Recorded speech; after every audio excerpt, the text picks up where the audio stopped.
There was a poor man named Lazarus. He was sick, but there was no one to look after him. He was oozing blood from his head to toe. Like a snail, he carried his broken body and moved from place to place to beg for his food. One day, he saw in the distance a beautiful house. It looked like a lush green fig tree. He praised God and went to see if he could find anything in it. When he came near, he found the rich man who was meticulously dressed in fine clothing. Because of his family background, he was a well-known scribe of that land. His job was to copy and paste the scriptures. Since he worked at the Jerusalem temple, he had a regular monthly income. His career was something like a career in the software industry. It had many perks and benefits. It even allowed him to work from the comforts of his home. All thanks to his parents. From his childhood, they had clear-cut plans for his future. They encouraged him to aspire to be a scribe. They spent a lot of money to give him a good education. He learned at the feet of Gamaliel. Saul was one of his classmates. Later, he was renamed to Paul for some reason. The rich man could not understand that. He asked, how can Saul give up his family by changing the name given by his parents? The so-called Paul even threw away his hard-earned qualification from the Gamaliel Institute of Scribery. The rich man could not wrap his head around that either. He wondered what could be easier than copy-pasting. He even tried to convince Paul. He argued, many aspire to have our life, but few get the opportunity. It is purely because of God's grace we got this profession. If you leave this, no one will respect you in our society. Is it because you don't have job satisfaction? Not everyone is satisfied with what they do. We have responsibilities.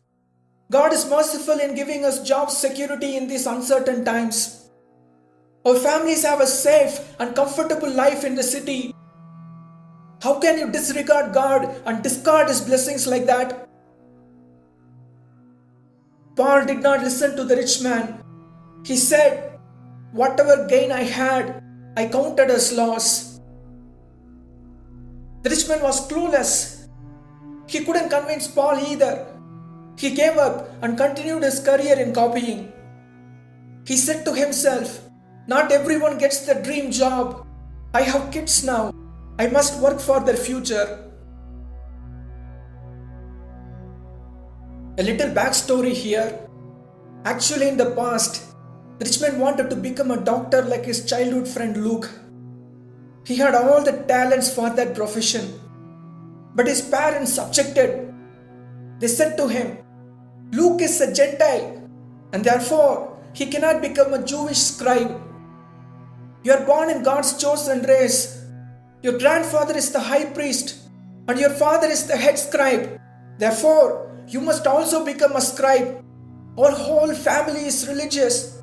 We will get you a job in Solomon's temple. If you disobey us and become a doctor, who will respect you? Do you want to touch and treat those penniless lepers every day? Do you also want to become a leper? What's wrong with you? There's no money in that profession. You cannot find a decent girl from our community who will trust their daughter with a doctor. Therefore, don't waste your life chasing your dreams. Do what we say. There is a reason why we named you rich man. If you get a girl child, may God forbid that, you name her Mary Billionaire. If God blesses you with a boy child, you call him Young Chillionaire. Though this word is not there in the dictionary, as the people of faith, we must lead by example. Nothing is impossible for those who believe. It may not be a thing now, but it will definitely come to pass. God will see to it. He gives wealth to His children to keep them as His witnesses to the non-believers. That's what He did to Uncle Job. Look at his net worth. He was the richest man of his generation. The Bible provides us with a promise. It says that the righteous flourish like the palm tree and grow like a cedar in Lebanon. And with many such verses, they bombarded him. The rich man couldn't resist his parents. Since his Sunday school teachers taught him to obey his father and mother, he settled for a career and a girl chosen by his parents. Days rolled on. The rich man's parents were well pleased with their son. They proudly talked about him with everyone. By depriving other children, they gave him the major portion of their wealth. The rich man's wife was also from a well-to-do family. She brought with her a large sum of money and gold. They bought lands, built houses, and established their kingdom on this planet. Famous pastors, preachers, and prophets preached about the rich man's success story. They taught that this is how we could show to the world that we are blessed by God. They often quoted the verse, "The blessing of the Lord makes rich." Many followed their teachings. The rich man's family became a well-known family in the land. They had their friends, relatives, and well-wishers, especially the religious workers, visiting them all the time. Many sought their counsel on personal and spiritual matters. The rich man also preached regularly in their synagogue because his grandfather gave him an honorary preaching assignment. But Paul had no invitation to preach anywhere. He became a pauper, roaming from place to place, pitching tents for his living. Who would invite such a loser to preach in their synagogue anyway? Though the land was filled with hungry people, the rich man always had food on his table. He feasted sumptuously along with his high-profile visitors. He was slowly gaining weight though. He wanted to restart his old workout regime. He was quite athletic when he was young. But due to his tight family, social, professional, and ministerial schedules, he could not hit the gymnasium. He started putting weight around his waistline. He had to order new bigger size clothes every now and then. It irritated him, but he promised himself that he would get rid of that extra fat in a month. That month never came in his life. Time went by. The rich man was busy with his secular and spiritual assignments. Due to the sedentary lifestyle, he started developing minor illnesses and few permanent conditions in his body. He didn't have the heart to bring any significant lifestyle changes. He didn't take them seriously. His spiritual guides also encouraged him. They said, "These illnesses are just a thorn in the flesh, a messenger from Satan. Our Lord tests His servants like that. We all have these conditions in our bodies, but God's grace is sufficient for us. So don't worry, keep up the good fight." One day, the rich man threw a high-profile party to celebrate his birthday. The social heavyweights were invited. Not everyone wanted to raise this concern, but one of his invitees asked, "Who laid a sick man at your gate? The whole street is filled with the stench of his decaying body." The rich man came out, saw Lazarus at his gate, and felt uncomfortable within himself. According to his custom, it is a bad omen to see such people. He said angrily to his friends, "Nowadays, wherever I go, I see these beggars. There is a strict rule in our country not to beg. No one follows that. These sick people are not allowed to enter our gated community. Still, somehow they infiltrate into our streets to infect our children and old people." The rich man sent his slaves to remove Lazarus from his neighborhood. He then went back to continue his feasting. His slaves came out and gently asked Lazarus to go away. Poor Lazarus got up, but he couldn't move any further. He sat near the cornerstone, desired to be fed with what is thrown out of the house. But what fell from the rich man's table was given to his dogs. The dogs then came out and licked the sores of Lazarus for more. After feeding those dogs with his flesh and blood, leaning on the cornerstone, Lazarus rested his eyes for a while and he never opened them again. In the cool of the day, God's angels were hovering over the land. They saw a lifeless body leaning on the bosom of Jesus. But that sweet soul sitting next to the dead body was still and speechless. It was beholding the beauty of its Savior. They reported this incident to the Father God in heaven. He sent his angel scouts to pick him up and take him to another comforting place called Abraham's lap. He then looked at his son and inquired about the rich man. The Son of God replied, "I was hungry. I saw a pompous house in the distance. I went to see if I could find anything in it. When I came to it, I found nothing but a lukewarmer. He made me vomit. He was not bearing fruit in keeping with repentance. And therefore I cursed him, saying, 'May no one ever eats fruit from you again.'" After hearing the curse of the sun god, the spirit god washed his hands of the rich man. The father god was deeply wounded because he lost a soul to the doomdom of the devil. He was sad for the future of that rich man. The future of the rich man started getting brighter and brighter every day. He was receiving promotions in his career. Thanks to nepotism, after his father's involuntary retirement due to ailing health, the rich man became the head scribe. He came to his synagogue and testified before everyone. The worship leader preached how God was blessing the rich man in every step of his life. Many got inspired to follow his example. Due to his social status, the rich man became the top contender for the position of the high priest. He promised his followers that his team would work day and night to improve the plight of his countrymen. The election was getting near. They were fasting and praying for the big day. Meanwhile, the society started to crumble from its foundation. Father God asked his angels the reason. They replied, though Lazarus came closer to the rich man, there was a great chasm between them. He lost his life because of that. But it is not just his household. Most of the well-to-do families have no regard for those who are below them in their class structure. They, however, pray without ceasing for the unreached and the underprivileged. But they don't recognize when they see one. Even if they recognize, they spare some change from their abundance and move on with their lives. They don't see that as a deeply rooted problem in their society.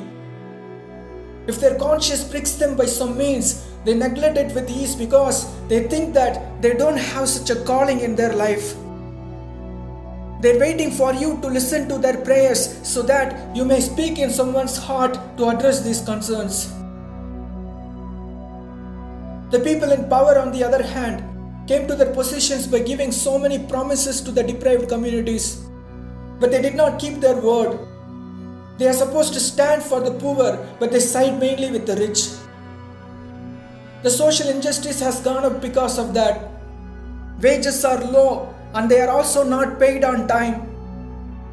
Laborers are exploited everywhere. Their bodies are broken in the process. Many lose their health and are permanently crippled at a young age. This is how victims like Lazarus are made. They continuously come out of this unjust social structure the way products come out of the conveyor belt. They sweat their blood to make the rich richer, but the land has no regard for their lives and livelihoods. The hunger for women's flesh is also at an all-time high now. Martha and Mary, the twin sisters of Lazarus, were eaten away because of that. If it goes on like this, the whole society will implode soon in an instant. After explaining the ground reality, the angels implored God to cleanse the land. The demon standing next to them said, "We can help. We will administer a deadly disease." The Almighty was silent for a while. He then replied, "No need for a deadly disease. Just send something like the seasonal flu. They will die due to their pre-existing conditions. As always, leave a remnant though. I will give them some more time. It is because of the kindness I showed to their forefathers and children. The saints objected. What happens to the wicked happens also to the righteous. They both will die because of this pestilence. This is vanity and a great evil. I know how to protect the chosen ones, replied God with an assuring voice. Even if I allow them to fall, I will shelter them in my presence. And now a disease started to ravage the land. All of them hid in their houses. After a few days, many of them got fed up. The religious were the first to come out because their businesses were hit hard. The non-religious followed them because they were not getting laid in days. The religious rebuked their followers by asking, "Where is your faith?" The rich man was at the forefront, preaching and teaching his countrymen. He proclaimed, "Don't fear, God is on our side. If God is for us, what can be against us?" I was reading the scriptures the other day. God gave me a verse. He promised, "No plague shall come near our tent. No evil shall be allowed to befall us. For He will command His angels concerning us to guard us in all our ways." This is this month's promise verse from God. Many got encouraged by his prophecy.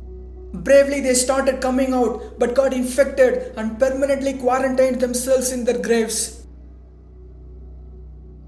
Meanwhile, the rich man received invitations from so many synagogues. He became an itinerant preacher. He was busy moving from place to place, and therefore he also got infected by that anti-lukewarm germ. Since it was a lazy bug, the body took 1 or 2 weeks to show the symptoms. During that incubation period, the rich man was traveling extensively, preaching in their worship places, infecting his audience with his message and the microbe. The symptoms eventually started to show up for the rich man. He came to know that he got infected, but his faith in God was not infected. Boldly he said, "Though I walk through the valley of the shadow of death, I will fear no evil, for God is with me. He will never leave me nor forsake me." Many praised his courage and started to roam like never before. Seeing that, the rich man got encouraged in his spirit. Though his body was failing, his faith was increasing. He said to everyone that he was fighting the good fight. However, his body was not willing to fight that fight. It succumbed to that pathogen. But the rich man died with full faith on God. The rich man's children were pursuing their careers in other parts of the world. They couldn't come to the funeral. Few came to pick up his body, but none came to pick up his soul. When that neither clean nor unclean soul had gone out of his body, it passed through waterless places, seeking rest, but found none. Then it went and joined 7 other souls more lukewarm than itself. They all wandered the wilderness without finding the living water.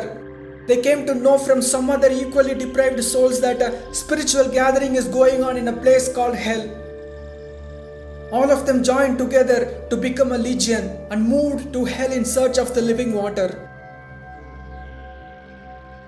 The rich man's soul was elated to see so many pastors, preachers, prophets, and religious leaders in hell. He felt so good to be in their midst. Every day, there were a countless number of seminars on critical spiritual topics.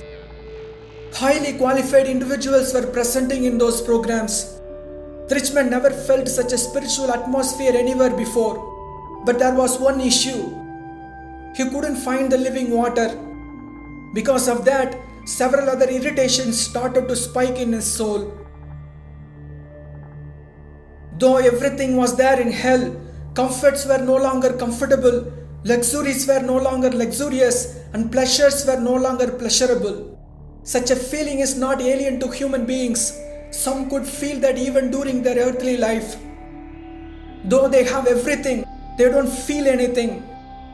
Though they get all that they desire, they don't enjoy anything. The wise wrote about it in the Hebrew Bible. There is an evil that I have seen under the sun, and it lies heavy on mankind. A man to whom God gives wealth, possessions, and honor, so that he lacks nothing of all that he desires. Yet God does not give him power to enjoy them. This is vanity. It is a grievous evil. The rich man could not understand this.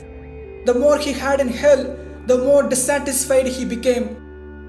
There was no satisfaction in anything. It was like throwing everything into a bottomless pit. There were constant hunger and thirst for more. To eradicate this feeling, the souls threw themselves into the unquenchable fire. They tormented themselves with all the procedures detailed in Dante's Divine Comedy. But the thirst persisted.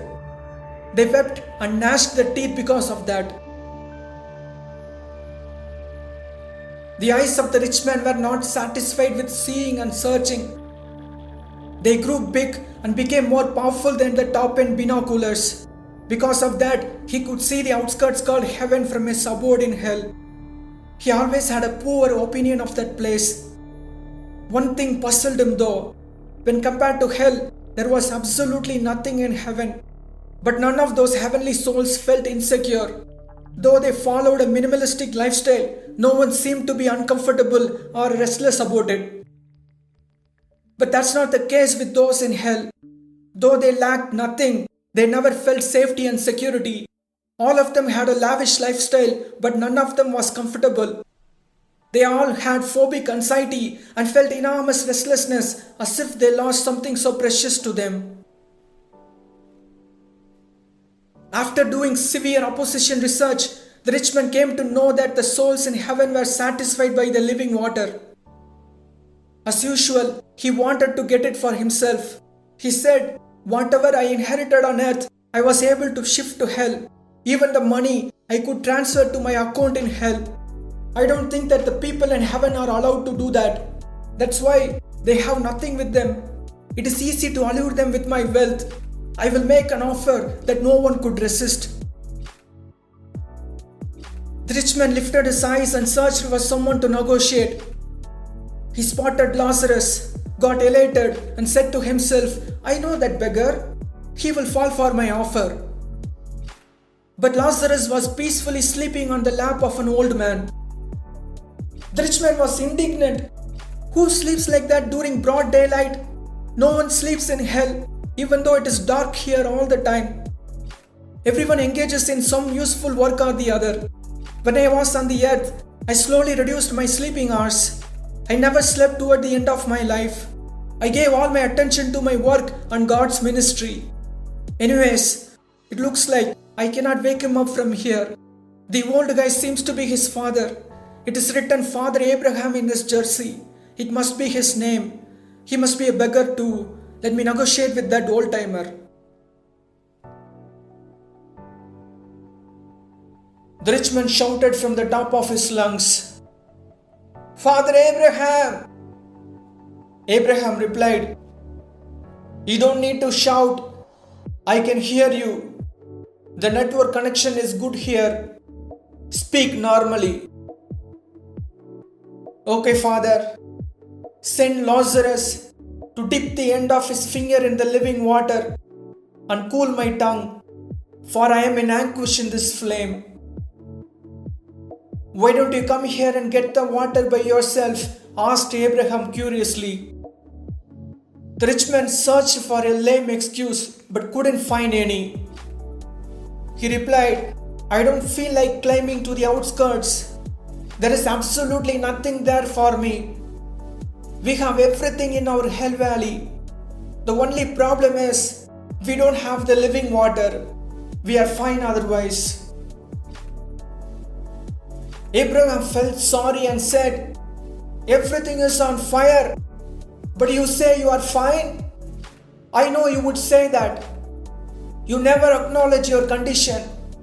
You are in denial all your life. That's the state of every soul in hell. Though they are restless, they never seek rest in heaven. Though they roam a lot, They never come here to quench their thirst. But look at the souls in heaven. They don't want to travel at all. They just want to be still like a statue in one place. Between you and us, there is a great mental block, in order that those who could pass from here to you are not willing, and none wants to cross from there to us. The rich man opened up. No offense, Father. To be honest, there are so many tax collectors and prostitutes in your place. I don't feel comfortable in their midst.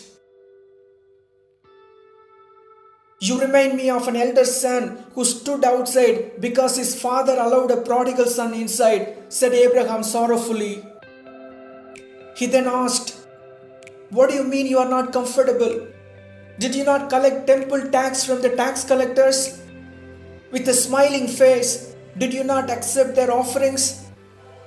Did you not pray and bless their families when they contributed a large sum of money to your synagogue? And what do you have against the prostitutes? Looking at their pictures, did you not ejaculate all your life? Did you not hide and ogle from your secret places? Others may not know it, but you know it very well." The rich man got irritated. He shouted, "How dare you speak so explicitly to a religious man? I never slept with any of those prostitutes." Abraham replied calmly, "Yes, I know that. You didn't even sleep with your wife on a regular basis.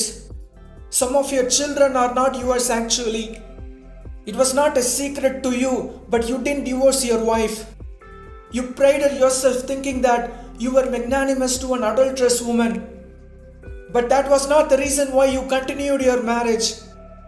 Your people never elect a divorcee as their high priest.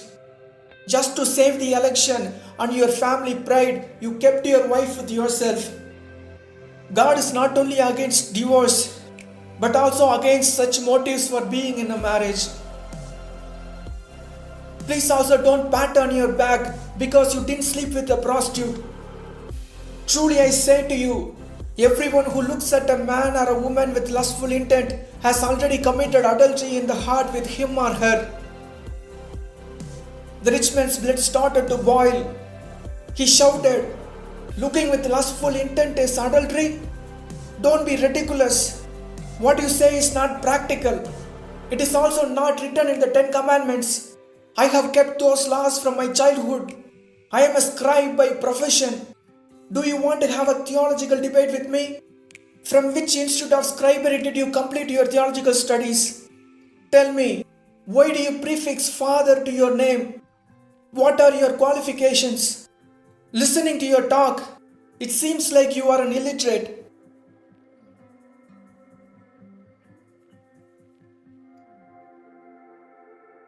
There was a long silence in heaven and hell for some time.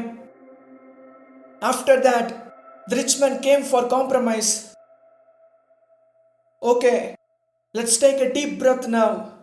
Let me make an offer that you cannot resist. Whatever I have in hell, I will give it to you. Just give me a drop of that living water."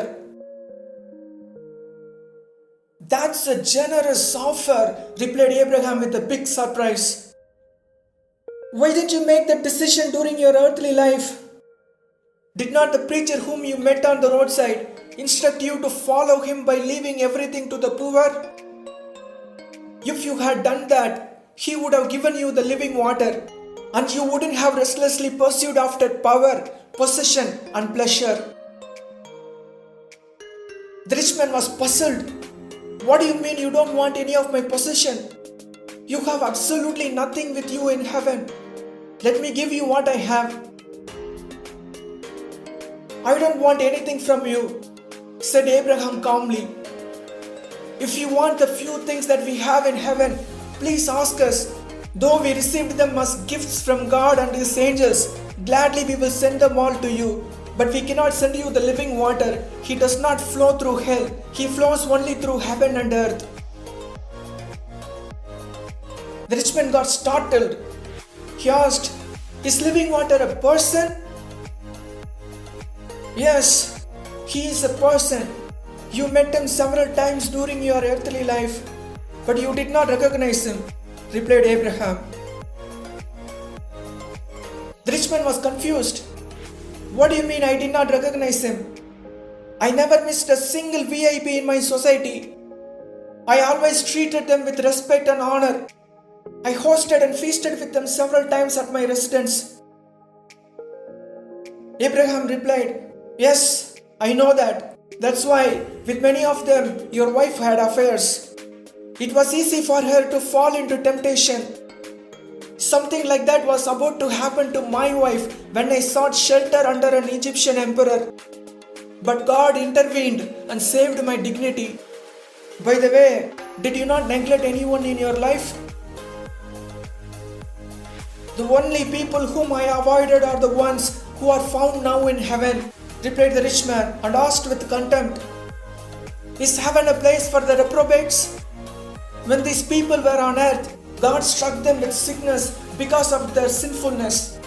God impoverished them because of their impious life. Therefore, if they come before us, we hide our faces. If they walk one way, we walk the other way. It's a shameful thing for us to associate with them. It's a bad omen for us to even look at them. Abraham replied, That may be the reason why you missed the living water.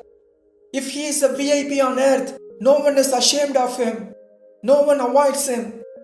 Since he is not an important person, people are not comfortable with him. Whoever avoids him, he also avoids that person. The rich man shrugged it off and said, If that's the case, it is not my fault that I missed him. If he wants to get the attention of respectable people like me, he should have joined our ranks. He lives on the earth to save sinners. Usually, he is found among those who are rejected by society, explained Abraham and asked, Do you know any such people? Please be practical, replied the rich man. How can we get down from our position to know such people? How can we risk our witnessing life by mixing with those low lives? Unless it is for some charity business, we usually stay away from the unholy ones. Abraham asked, What makes you think that you are holy? What kind of a silly question is this? Wondered the rich man. Here is the list of my spiritual practices. A countless number of times I have read the holy book from cover to cover. I have won so many accolades in scripture knowledge exams. I constantly pray and thank God that I am not like other men, extortioners, unjust, adulterers, or even like those tax collectors. I fast twice a week. My doctors said that it is not just good for my physical life, it is also good for my spiritual life. I instruct everyone to do that. I give tithes of all that I get to the temple. The people in charge of the temple treasury are good stewards of God's money. With a collected offertory, they buy lands as future investments, build properties for rental income, and invest in government and individual projects for dividends and benefits. It is God's money. It should be put into good use. Otherwise, we will be held accountable by God Himself. I don't think that's what God means by accountability, said Abraham disapprovingly and asked, Are you done with your list, or do you have more to add? Wait, there are many more. The rich man continued proudly. I pray without ceasing for the unreached and the underprivileged. From our childhood, we are taught to be charitable. When it comes to giving, even to sinners, I show my generosity. Every month, well-respected pastors, preachers, and religious workers visit me on my salary day. They offer prayer and collect money for doing ministry. You can talk to these good people of God if you want. They are here with me in hell. It's all right. You can tell me what they do, replied Abraham. The rich man continued. Regularly they come to our synagogue and share their experience from the mission field. They narrate story after story, explaining how much they labor to convert these wicked wretches. They ask us to tarry in prayer because the people among whom they work are like animals not knowing the right custom from the wrong custom. Therefore, our missionaries visit them, but they always maintain their distance. These filthy sinners, however, long to mix with us. One old pauper requested one of our missionaries to marry his undereducated daughter. How dare he could make that indecent proposal? May God forbid such unions. Our missionaries are well trained in our customs. They are meticulous when it comes to upholding our traditions. They neither marry nor are given in marriage in the place of their ministry. If they do that, they will lose their witness. Therefore, if they want to marry, they come back to their community, choose someone of their status, and marry before God in our synagogue. After that, they go back as a family and work with those savages. Abraham felt obnoxious, but he realized that he also did something like that during his earthly life. He started sobbing when that realization came in his heart. We were sojourners in an unknown land, started Abraham. When I wanted to find a bride for my son Isaac, I did not seek a wise girl from the people among whom I was sojourning. Instead, I risked the life of my favorite servant Eliezer and sent him on a long journey to find a girl from my community called the Arameans. Frankly speaking, my folks were no better, but still, I did not want my son to marry an outsider. From among my relatives, Eliezer found a beautiful young virgin called Rebecca. However, it was unfortunate that there were several issues in that proposal. Rebecca was 20 years old, but Isaac was 40 years old. Actually, we tried to find a beautiful virgin closer to his age. As you know very well, it is almost impossible for a good-looking girl to remain as a virgin for that long. That's why, when God decided to be born in the world, He did not choose a beautiful virgin. To say it bluntly, He chose an ugly duckling called Mary. I'm sorry, I'm not supposed to call anyone ugly. God feels bad if I use that word to describe His creation. I'm supposed to use the phrase differently beautiful. But if I use that phrase, you may not understand what I am talking about. That's why I refer to her with the you word. My point is, since Mary was differently beautiful, it was easy for her to keep her virginity until the appointed time. Some say that she even continued as a celibate for the rest of her life. If she was an attractive woman, the world would have finished her physical purity in just no time. Trust me, I am talking from my painful experience. When I fell in love with my beautiful half-sister Sarah, I did not wait for her to grow up. I married her when she was in her early teens. If I had delayed a little longer, I might not have married her as a virgin. Who knows, she might not have accepted my proposal in the first place. Well, that's a topic for another day. I got married and lived happily ever after. Even after our union as husband and wife, Sarah was harassed by several men. She was also not spared by some women in our neighborhood. It seemed to me that the whole society wanted a piece of her. She was kidnapped twice by powerful men. Always my life was in danger because of her attractiveness. If God had not stood on our side, my whole family would have been torn into pieces. Physical beauty is a multi-edged sword. It can hurt anyone, including those who are not at all in the picture. Unlike my wife, Mary had it easy in her life. She was neither beautiful in form nor lovely to look at. No one preferred her for anything, but God chose her. That's why she sang with a grateful heart, "For God has regarded the low estate of His handmaiden. For behold, from henceforth all generations shall call me blessed." Let me tell you, Mary is such a good songwriter and singer. Her song called the Magnificat is one of the greatest songs of all time. She may not be physically attractive, but she is a rock star in heaven. We all love her so much. She shares a special intimacy with our Lord. They always whisper to each other and giggle uncontrollably. When they are together, they are in their own heaven. I wish I had that kind of a relationship with the King of Kings. Indeed, Mary is blessed among both men and women. Anyways, back to my son's story. It was not just the age difference of 2 decades. Isaac was Rebekah's paternal uncle.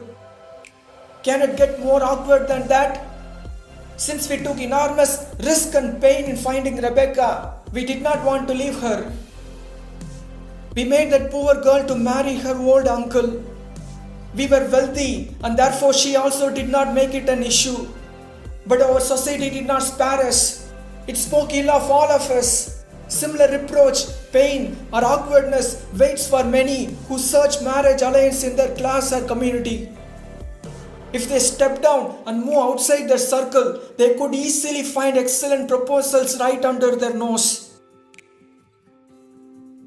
Since I was not broad-minded, my son married someone of the same age as his niece.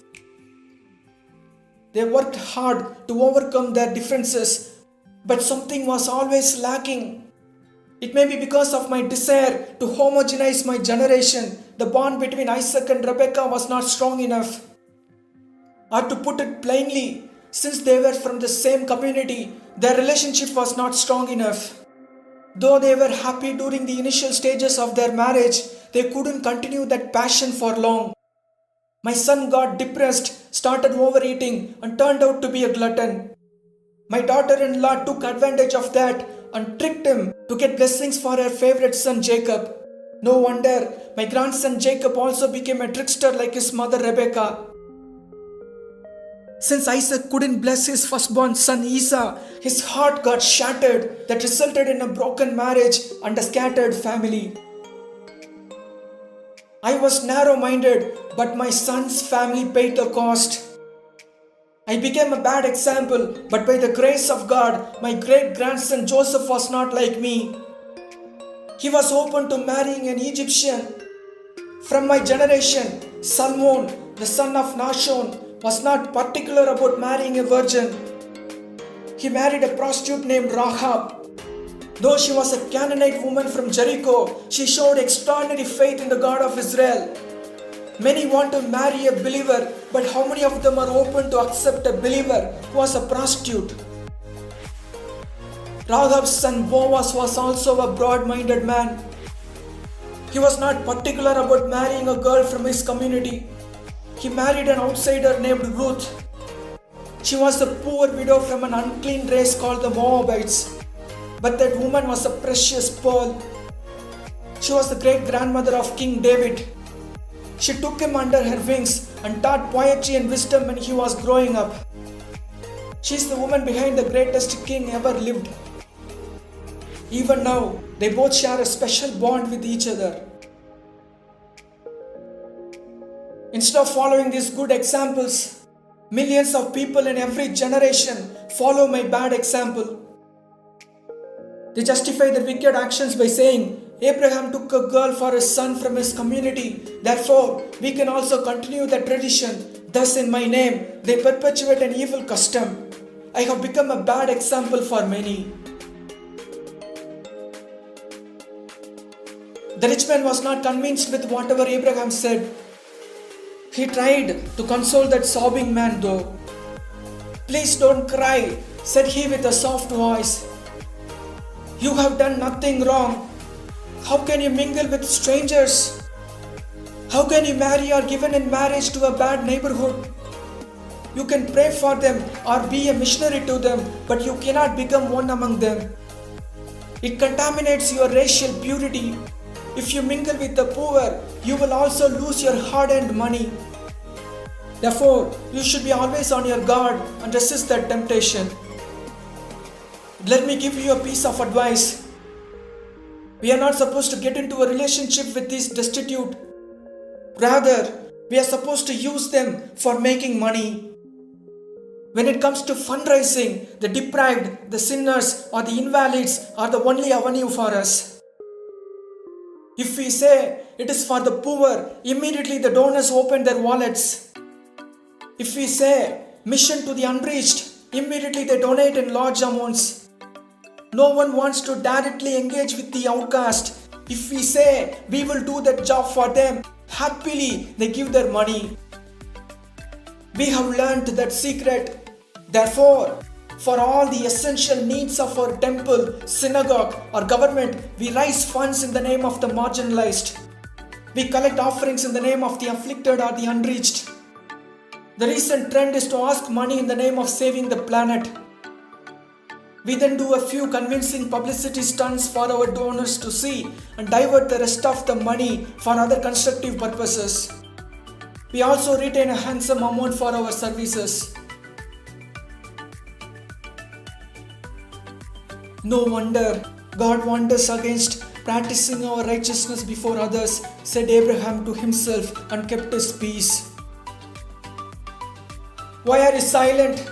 Say something about my witnessing life, cried the rich man. With tear-filled eyes, Abraham replied, usually, the living water misses the attention of many. Even if he gets some, it is because a bunch of people wants to make money out of his misery. They make a living by saying his name.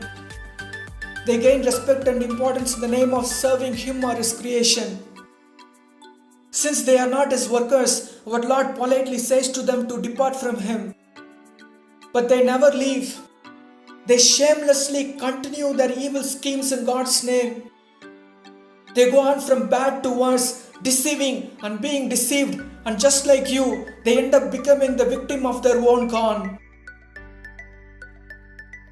The rich man couldn't understand what Abraham was saying, but he realized that he cannot get what he wanted. He mustered his strength and made a final request to Abraham. Please send Lazarus to my father's house, for I have 5 brothers, no sisters. My parents killed them when they were born. They should have killed my brothers also when they were born. All are drunkards now, totally spoiled by their friends. That's why I insisted my parents to give their wealth to me. I don't want them to waste their inheritance on their prodigal sons. If my brothers come to hell, they will fight with me for their share of the wealth. I don't want that to happen. Moreover, we have so many respectable people in hell. I cannot allow my brothers to spoil my family's name here. Send Lazarus to instruct them so that they may not come to my place. They don't belong here. Let them come to your place. They belong to your company of degenerates in heaven. No offense though. None taken, said Abraham. The preacher and his true followers sacrificed themselves for these lost sheep. With peace and joy beyond understanding, they both labor together to bind their brokenness and do everything to bring them to my place. If they fail, no one can succeed. Hearing the description of your brothers, most probably they will land in my lap like Lazarus.